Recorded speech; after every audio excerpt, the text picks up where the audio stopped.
రాయబడి ఉంది. కాకపోతే కొంతమంది కుటుంబాలు ఫ్యామిలీస్తో ఉన్నప్పుడు అవి మొదటి నుంచి కూడా మనకి ఆచారాలుగా ఉన్నాయి కాబట్టి ఊర్లో ఉన్న ఆ కుటుంబస్తులు ఏమంటారంటే అవి ఎవరండి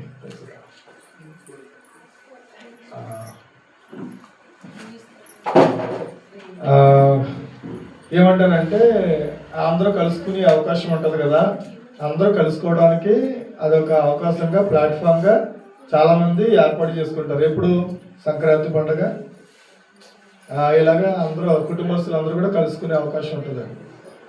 మన ఉద్దేశం అలాగుంటే పర్వాలేదు, ఆ ఉద్దేశం అలాగ ఉండి వెళ్తే పర్లేదు, కానీ కేవలం పండగ చేయడానికి మాత్రం వెళ్ళడానికి వీల్లేదు. ఎందుకంటే వాక్యం స్పష్టంగా చెప్తుంది. వాక్యంలో ఏముందంటే అన్ని ఆచారాలు మీరు ఆచరించొద్దు అని చెప్తూ ఉన్నాం. కాబట్టి మనం వాటికి ఎంత దూరంగా ఉంటే అంత మంచిదన్నమాట. మన పండుగ ఏదైనా ఉన్నదంటే అది క్రిస్మస్సే. క్రిస్మస్, న్యూ ఇయర్, ఈస్టర్ పండుగ, తర్వాత ఇదే పండుగ. మనకి తొందరలో మళ్ళీ 40 రోజులు పండుగ రాబోతుంది. 40 రోజులు ఏంటది? ప్లాస్టిక్ ప్రాంతం అది పండుగే కదా 40 రోజులు అంటే.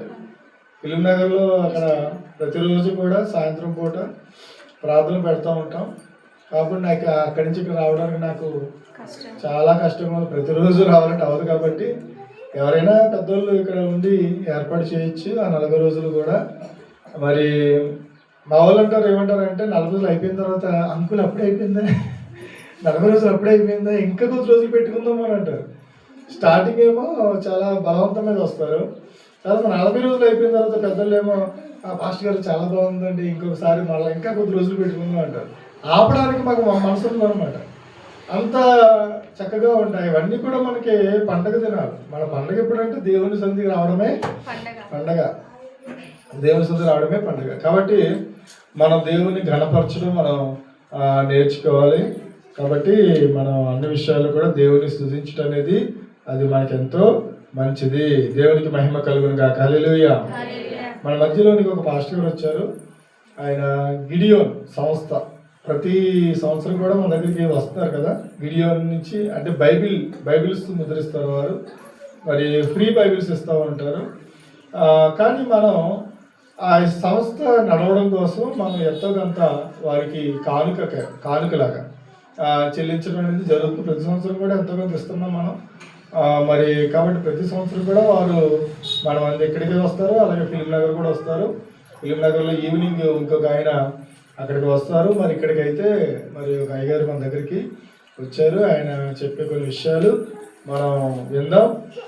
తర్వాత మీరు గిడియోన్ సంస్థ ఏదైనా మీరు చేయాలనుకుంటే కనుక ఇప్పుడు ఇవ్వలేకపోయినా నాకు ఇస్తే నేను ప్రార్థన అయిపోయిన తర్వాత పాస్టర్ గారు ఇప్పుడు గిడియోన్ బైబిల్ సంస్థకి నేను ఎంత కానుకిస్తున్నాను అని చెప్పి మీరు అయిపోయిన తర్వాత ఇవ్వచ్చు, తర్వాత ఇవ్వచ్చు. మీరైతే ముందు చెప్తే కనుక నేను ఆ అమౌంట్ వారికి నేను ఫోన్పే ద్వారానో దేని ద్వారానో పంపిస్తాను అన్నమాట. కాబట్టి మరి ఆ విధంగా కూడా మీరు చేయొచ్చు. అంటే ఇప్పుడు ఏమి లేవు కదా మా దగ్గర, మాకు ముందు చెప్పలేదు కదా అని అనుకోకుండా మీరు ఏదైనా చేయాలనుకుంటే చేయొచ్చు.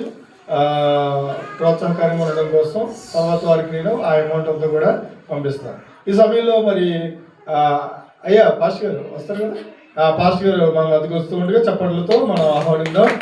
వారు చెప్పే కొన్ని విషయాలు మనం విందాం. గట్టిగా చెప్పండి.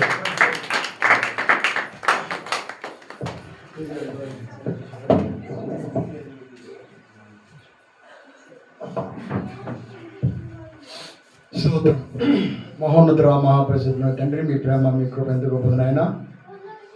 అద్భుతకుడు ఆశ్చర్యకుడా, మీరు మమ్మల్ని ఎంతవరకు నడిపించి మీ అమూల్య రక్షణ మాకు ఇచ్చి ప్రభు మా జీవితకాలం అంతా పొడిగించి ప్రభు మనకు దినం అనుగ్రహించి ఈ యొక్క పునరుత్థాన దినమందు అనగా ప్రభు దినమందు మీ అందరం వచ్చి మీ సన్నిధులు అమూల్యమైన సన్నిధి మాకు అనుగ్రహించారయ్యా. మీకు వందనం చేస్తున్నాము. ప్రియులు పీటర్ శామ్యూల్ గారు చర్చ్గా వచ్చేటప్పుడు ప్రభు మీరు మార్గం తెలిసి ఉన్నారు. రాత్రి అయ్యగారితో మాట్లాడే కృప ఇచ్చినప్పుడు ప్రభు మరి ఆయన ఫోన్లో కొంచెం మీకు ఇన్స్ట్రక్షన్స్ ఇచ్చినారు. ఇన్స్ట్రక్షన్ ప్రకారంగా ప్రభు మీరు మాకు నడిపించి మీరే నాకు దిక్చూచిగా ఉండి నడిపించిన విధానం బట్టి మనం చేస్తున్నాము. మీ ప్రేమలో మమ్మల్ని ఒకసారి నడిపించి ఉన్నారు. ఈ అమలమైన సన్నిధి మీ ఆరాధనలో మమ్మల్ని పాల్గొనడానికి ఇచ్చిన కృపకే ప్రేమగా మనం చేస్తున్నాము. ఈసారి మీ కృపాస్తులు అప్పగించాడు. మేము యేసుక్రీస్తు దీవెనామని బట్టి ప్రతిమాలు వేడుచున్న పరమ తండ్రి ఆమేన్. మీ అందరం చూడడానికి ఎంతో ఆనందమో, నిజంగా అయ్యగారితో రాత్రి మాట్లాడేటప్పుడు నాకు ఎంతో ఆనందం వేసింది. అక్కడ మీ ఇక్కడ లింగపల్లి రిలయన్స్ షాప్ చందానగర్లో ఉన్నటువంటి మెయిన్ బ్రాంచ్ కేఆర్డీకి ప్రసాద్ గారి యొక్క చర్చిలో అందరం మామూలుగా మంత్లీ ఒకసారి కలుసుకుంటున్నాం. శ్రీలింగపల్లి పాస్టర్స్ అసోసియేషన్ చెప్పి తీసుకుంటాం. అయ్యా ఆ విధంగా నాకు మీ యొక్క ఈ షారోడ్ జయంతి చర్చతో కూడా మాకు ప్రత్యేకమైనటువంటి అవినాభావ సంబంధాలు ఉన్నాయి. మాది శ్రీలింగపల్లి పాస్టర్స్ అసోసియేషన్ మీ అందరూ కూడా మెంబర్స్ అనమాట.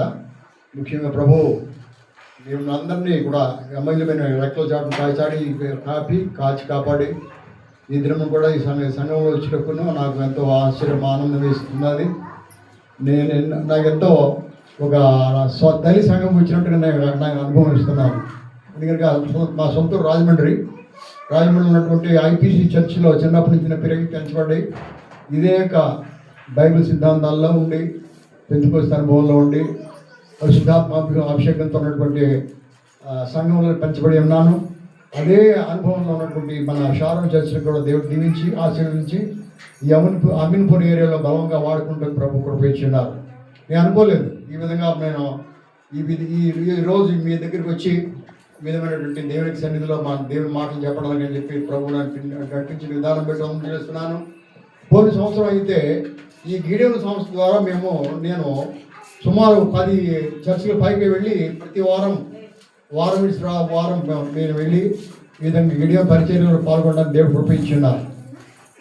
ఈ గిడియోన్ సంస్థ పరిచర్య ఏమిటంటే ఇది 1898 సంవత్సరంలో 18వ శతాబ్దం 1898 అనమాట.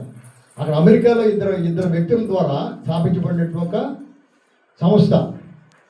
వారిద్దరు కూడా హోటల్లో కలుసుకుని ఇద్దరు దేవుని భయభక్తులతో ఉన్నటువంటి బిడ్డలుగా ఉండి వాళ్ళు ఆ విధంగా కలిసి మాటల సందర్భంలో దేవుడు మనం దేవుని యొక్క వాక్యం పంచిపెట్టడానికి మనం ఎందుకు ముందు సాగకూడదు అని చెప్పి ఇద్దరికి కూడా ఒక ఏకాత్మ దయచేసిన విధానం ద్వారా ఏర్పడిన సంస్థ ఈ బైబిల్ గిడియోన్ సంస్థ.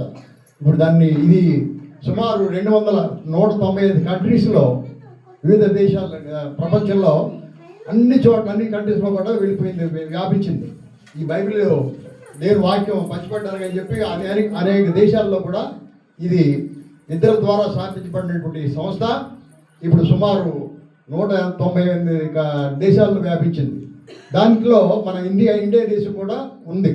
అందుకని చెప్పి ఇండియాలో కూడా విధమైన పరిచయం జరిగించాలని అని చెప్పి దేవుడు ఎవరికి వాడుకొని ఈ మన దేశాల్లో మన అనేక రాష్ట్రాల్లో కూడా ఏర్పరచబడి ముందు బాంబేలో, తర్వాత కేరళలో, తర్వాత మద్రాసు, హైదరాబాద్ ఈ విధంగా ఏర్పరచబడినప్పుడు ఈ యొక్క బైబిల్స్ డిస్ట్రిబ్యూట్ చేయడానికి అని చెప్పి మేము ఈ సంస్థ ఏర్పడింది. అయితే నేను బిహెచ్ఎల్లో పనిచేసి రిటైర్ అయిపోయినప్పుడు 2011లో రిటైర్ అయిపోయాను. అయితే 1991లో ఇక్కడ బిహెచ్ఎల్ టౌన్షిప్లో చిన్న ఒక 17 మందితో ఏర్పాటు చేసినటువంటి ఈ బైబిల్ గిడియోన్ క్యాంపుగా బ్రాంచ్గా ఏర్పాటు చేసినప్పుడు ఆ క్యాంప్ ద్వారానే ఇప్పుడు బిహెచ్ఎల్ హైదరాబాద్ క్యాంప్ దాని తరపున ఈ బైబిల్స్ డిస్ట్రిబ్యూట్ చేయడానికి అని చెప్పి దేవుడు ఏర్పాటు చేసుకున్నారు. ఎప్పుడో 1991 అక్కడ, ఇప్పుడు 2026 అక్కడ. సుమారు ఎన్నేళ్ళు అయిందమ్మా? ఇప్పుడు సుమారు ఎన్నేళ్ళు అయింది చెప్పండి. 91 నుంచి అది 2000 ఇయర్ అంటే అది 91 ఇయర్స్, 9 ఇయర్స్, ఇది 26 అంటే 35 ఇయర్స్ అయింది. 35 ఇయర్స్ అయిన తర్వాత కూడా ఈ సంస్థకి నడిపిస్తున్నాడు దేవ ప్రభు.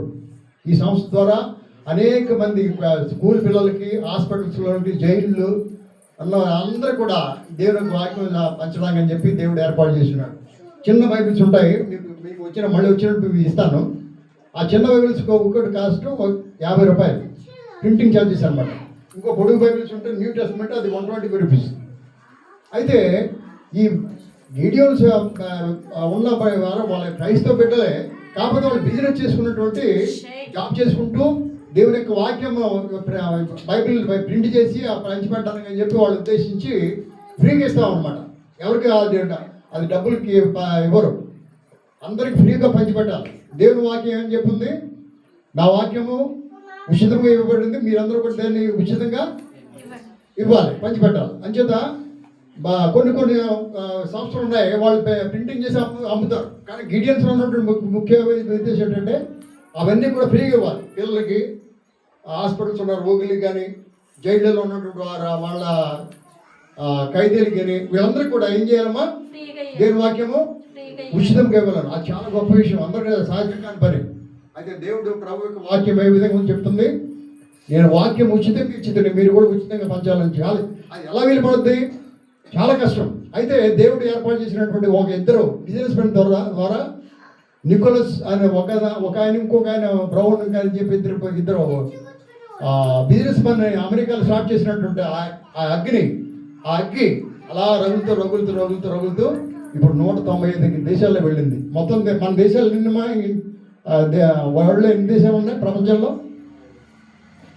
చెప్పగలరా? సుమారు 245-50 దేశాలు ఉంటాయి. ఇంకా మిగతా ఒక 50 దేశాల్లో కూడా ఇంకా దేవుని వాక్యం వెళ్ళా. అది ఉందమ్మా. దీంట్లో ఒకే ఒక వాక్యం ఏంటంటే యోహాను సువార్త 3:16 ఏమని చెప్తుంది? యోహాను 3:16 హల్లెలూయా. తల్లిగా మంచి చెప్తున్నా చూడండి.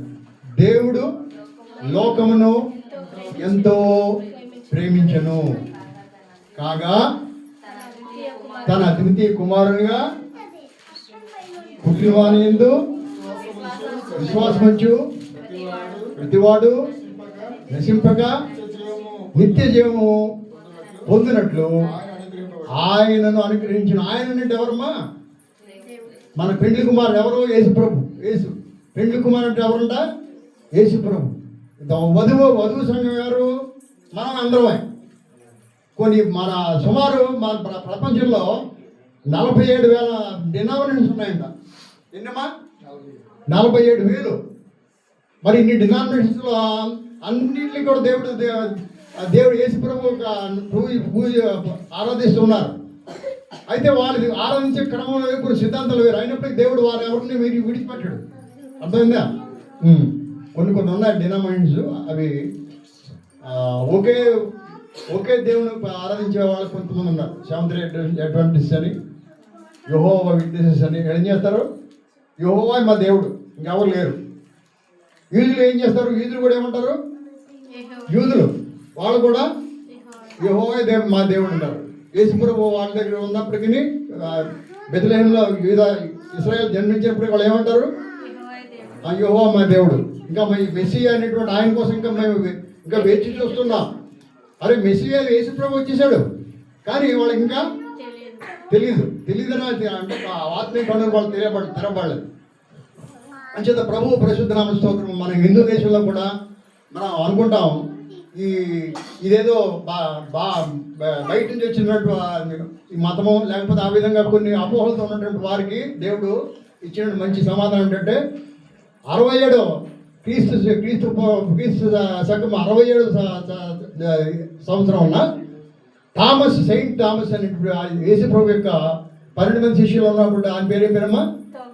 తోమా. ఆయన థామస్ ద్వారా ఈ ఇండియాకు వచ్చి ఆయన దేవునికి సువార్తను, ప్రభు యేసుక్రీస్తు సువార్తను పంచిపడ్డాన్ని దేవుడు ఆయన 12 మందిలో ఆయన ఎన్నుకొని ముందు కేరళలో అడుగుపెట్టాడు, తర్వాత గుజరాత్ వెళ్ళాడు, తర్వాత మద్రాసు వెళ్ళాడు. మద్రాసులో ఆయన్ని హత్య చేశాడు. ఆయన హత్య గమనించబడ్డాడు. సువార్త విషయమే ఆయన హతసాక్షి అయినాడు. అది దేవునికి చిత్తం. ఇప్పుడు మన హతసాక్షి కావాలని చెప్పి దేవుడు చెప్పట్లా. అర్థమైందా? హతసాక్షి అవసరం దేవుడు ముందే నిర్ణయించాడు, అయిపోయింది. వారి కాల్చిన రక్తం ద్వారా ఇప్పుడు ప్రపంచం అంతా దేశాల్లో విదేశాల్లో అమూల్యమైన వాక్యం వెళ్తూ ఉంది.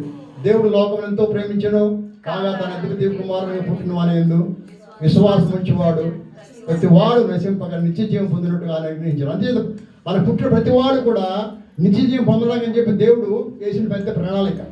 ఇది ప్రభు యేసుక్రీస్తుని ఆయనకు మానవ రూపంగా మానవ అవతారంగా తీసుకురావడానికి ఈ లోకంలో కదా. ఇదే యేసు ప్రభుని ప్రార్థించేటువంటి తండ్రిని దేవుడు యేసు ప్రభు ప్రార్థిస్తారంట. మీకు ఆ వాక్యం ఉందో ఎప్పుడైనా విన్నారా మీరు? బైబిల్లో ఉంది. తండ్రి అని దేవుడు యేసు ప్రభుని ప్రార్థించే మాట. ఎక్కడ ఉందంటే ఎబ్రీ పత్రిక 1వ అధ్యాయము 10, 11, 12 వచనాల్లో ఉంటుంది. దేవా నీవు ఆది ఎందు భూమికి పునాది వేసితివి. చదువుతారమ్మా. ఎబ్రీ పత్రిక 1వ అధ్యాయము. ప్రభువా నీవు ఆది ఎందు భూమికి పునాది వేసితివి, ఆకాశంలో కూడా నీ చేతి పనులే, అవి నశించను కానీ నీవు నిత్యం నిలిచి ఉందువు. అవన్నీ వస్త్రములే పాతగిలను వస్త్రం వల్లే మడచివేతువు, అవి వస్త్రం వల్లే మార్చబడును. అయితే నువ్వైతే ఏకరీతిగా ఉన్నావు. ఈ మాటలు ప్రభు నీ తండ్రి అయిన దేవుడు యేసుక్రీస్తుని గురించి చెప్తున్న మాటలంట. ఆయన ప్రార్థన చేస్తారా అంటే ఏంటి? మా దేవుడు ఏ విధంగా ఉన్న దేవుడు? అయినా త్రిత్వంగా ఉన్న దేవుడు, తండ్రి, కుమార, పరిశుద్ధాత్మ దేవుడు. అంచేత ముగ్గురు కూడా ఒకే వ్యక్తి ఒకే దేవుడు, కానీ 3 వ్యక్తులుగా ఉండి ఆయన చిత్తం మానవులు ఏ విధంగా రక్షించాలనే ఉద్దేశంతో దేవుడు త్రిత్వమైనటువంటి దేవుడు. ఇప్పుడు ఈ మాటలు తండ్రి దేవుడు ఈ లోకాన్ని పంపడానికి యేసుక్రీస్తు ముందు నుంచి ఉన్నాడు. ఈయనే జగత్ పునాది వేయబడక ముందు ఉన్నటువంటి దేవుడే యేసు ప్రభు. అయితే యెహోవా దేవుడు ఈయన ఏం చేస్తున్నాడు? ఆయన ఆరాధిస్తున్నాడు. సంస్కృతంలో మన ఈ మాటలు చెప్తారంటే, హే ప్రభో పృథివీ మూలం ఆదౌ సంస్థాపితం త్వయా తథా త్వదీయ హస్తేన కృతం గగనమండలం ఇమే వినక్షతస్వంతు నిత్యమేవ వతిష్టసి ఇదంతు సకలం విశ్వం సంచరిష్యతి వస్త్రవత్ సంకోచితం త్వయా తత్తు వస్త్రవత్ పరివత్ససే త్వంతు నిత్యం చ యవాసి నిరంతరాత్సవ వత్సరాహ. అర్థమవుతుంది ఈ మాటలు మీకు? ఏమైనా అర్థమైనాయా? ఇదే తెలుగులో ఉన్న మాటలే, తెలుగులో చెప్పబడిన మాటలే మన సంస్కృతంలో మాటలు రాయబడినట్టు సంస్కృత బైబిల్లో ఉంది. ఈ బైబిల్ కూడా దీంట్లో ఆదిమ హెబ్రీ తెలుగు బైబిల్ నుంచి తీసి రాయబడింది.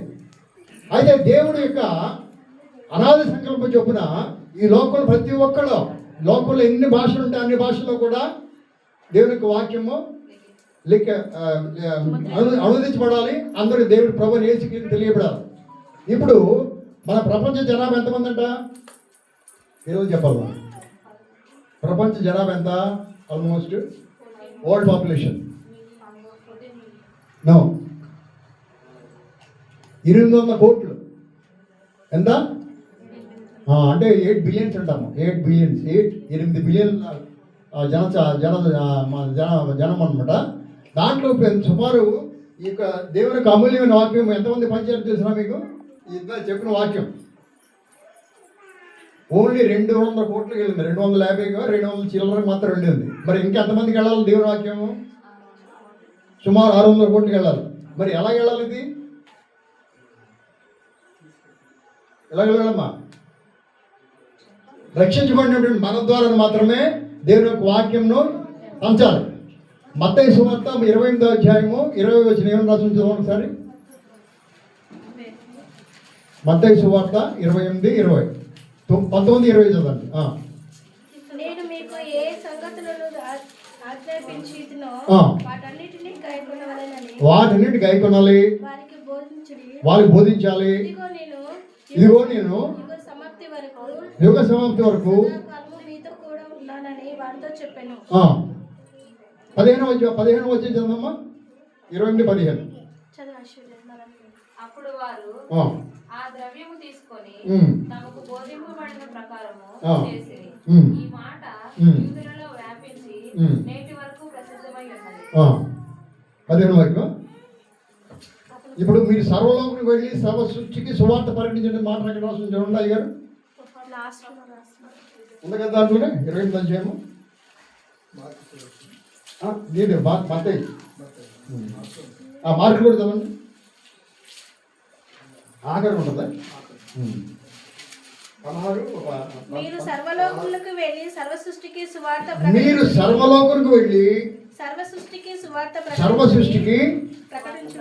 సువార్తను ప్రకటించండి.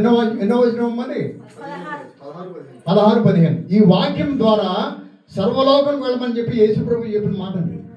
ఎవరు చెప్పిన మాటమ్మా? అయితే ఆ కాలంలో చెప్పిన అది ఇది ప్రింట్ అయ్యేప్పుడు సుమారు 2000 సంవత్సరాలు దాటిపోయింది. యేసుప్రభు వచ్చిన తర్వాత 2026 సంవత్సరం కదా ఇది. అంత ముందే సుమారు 62 సంవత్సరంలో ఈ బైబిల్ ప్రింటింగ్ చేయబడింది.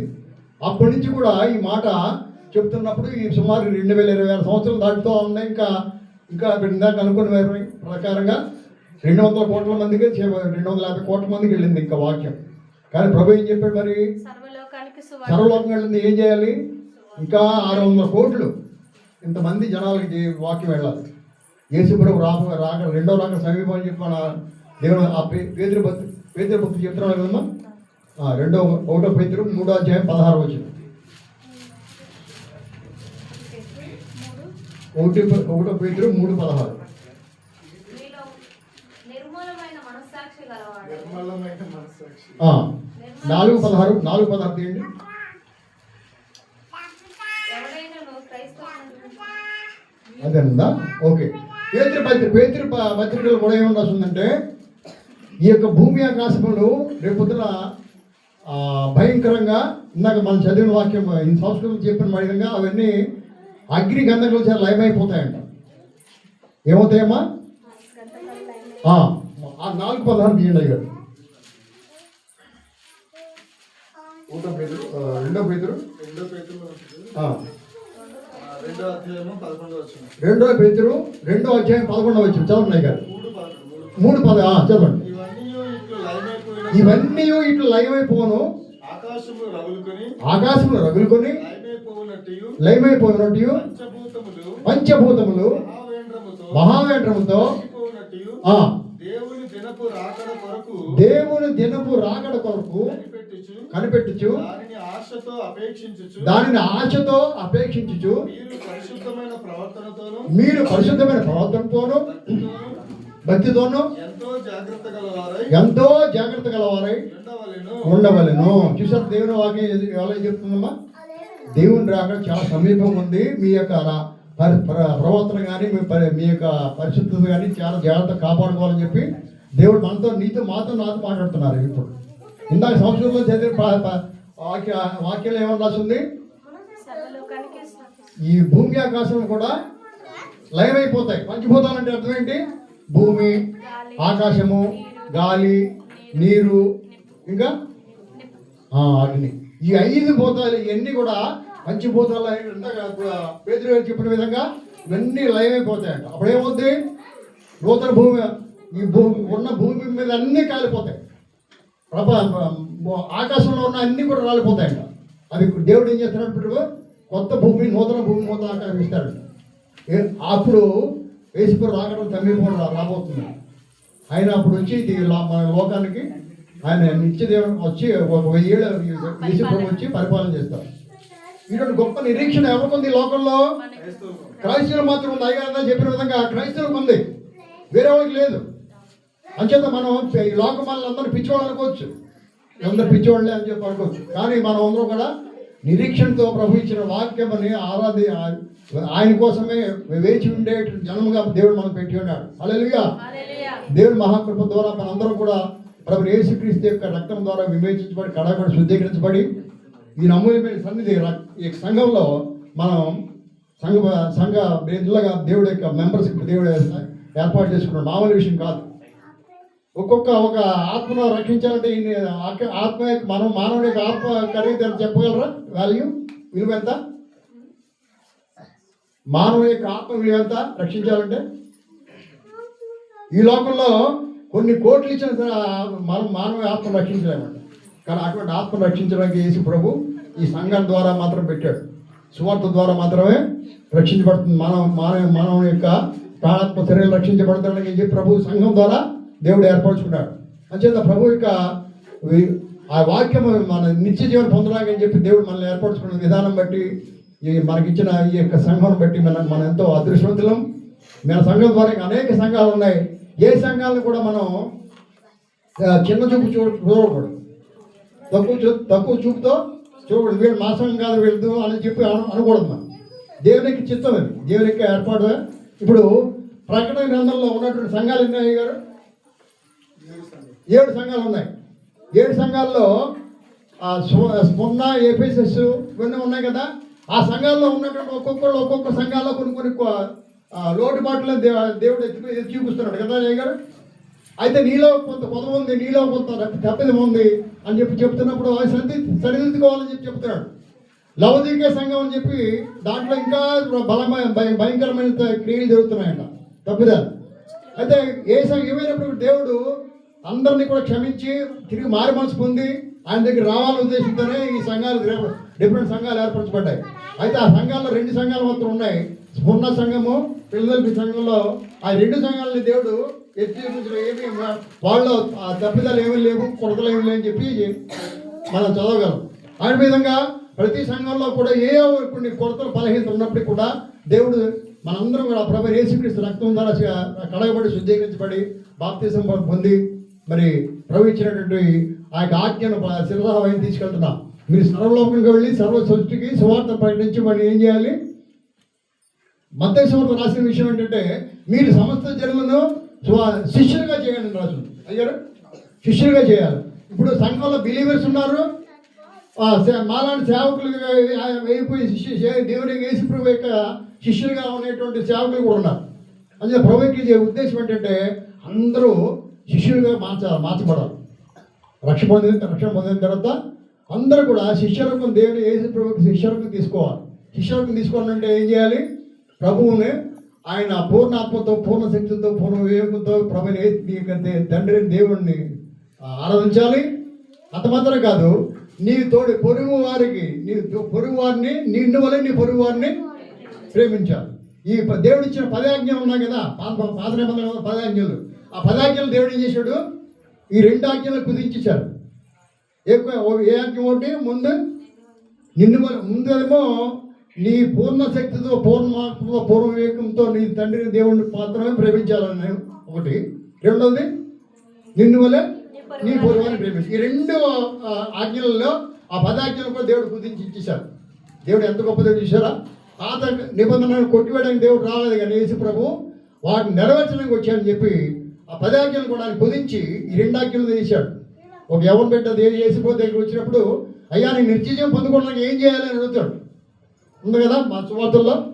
అప్పుడు ఏమంటాడు ఆయన? యేసు ప్రభు ఏమంటాడు? నీకు కలిగినవన్నీ అమ్మేసేసుకొని అందరికి పేదలకు ఇచ్చేయి, నువ్వు నన్ను వెంబడించి అంటాడు. అప్పుడు యవనస్తుడు ఏం చెప్తాడు? రకరకాల సాగులు చెప్తాడు. నేను అది చేయాలి, ఇది చేయాలి, వ్యసన పడి చెల్లిపోయాడంట. ఆయనకి ఎంత బాగా ధనవంతుడు, ఉన్న ధనం ఎవరికి ఇవ్వడానికి ఇష్టం లేదు పేదలకి. అది యేసు ప్రభు ఏం చెప్తాడు? మనకు ఉన్నవి అన్నీ కూడా మనం ఏం చేయాలి? మన విధంగా మనం ప్రేమించుకుంటాము. నిన్ను వల్ల నీవు పొరుగు వారిని కూడా ప్రేమించి అటువంటి మనసు కావాలి. ప్రభు యేసుక్రీస్తు ఎటువంటి దేవుడు అండి? అద్వితీయ కుమారుడుగా, దేవుని యొక్క అద్వితీయ కుమారుడుగా తన యొక్క పరలోకంలో ఉన్నటువంటి స్థానాన్ని ఆయన ఏం చేశాడు? లెక్క చేయకుండా మానవుల రూపంలో వచ్చి, మానవుల భూమిలోకి వచ్చి మానవుల వలె ఆయన అవతారం అయితే మనందరూ రక్షించడానికి వచ్చాడు. ఇప్పుడు తల్లి కోడి ఉందనుకోండి, కోడి పిల్లలు ఎలా ఉంటాయి? తల్లి కోడికి కనుక కోడి పిల్లలు ఉంటాయి.